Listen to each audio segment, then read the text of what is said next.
तथाकथित भोंदूबाबा कॅप्टन अशोक खरातवर तिसरा गुन्हा दाखल होताच SITकडून गुन्हे शाखेने तपासासाठी पुन्हा घेतले ताब्यात। यावेळी नाशिक जिल्हा कायद्याचा बालेकिल्ला म्हणत इतरांचे भविष्य पाहणारा कॅप्टन खरात मात्र स्वतःच विवळताना दिसला।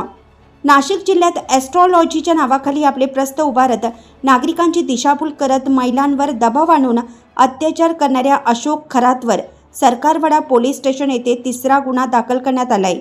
जमीन व्यवहारातील गैरप्रकार, धमकी देणे, महिलांवर अत्याचार करणे याबाबतचे व्हिडिओ सध्या सोशल मीडियावर व्हायरल होत आहेत।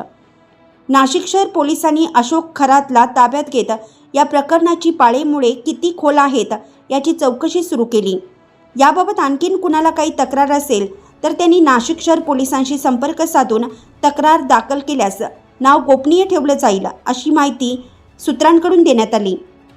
चालू घडामोडींच्या अपडेट जाणून घेण्यासाठी आपल्या लोकप्रगती वार्ता चॅनलला सबस्क्राइब जरूर करा। बेल आयकॉनवर क्लिक करा आणि रहा अपडेट।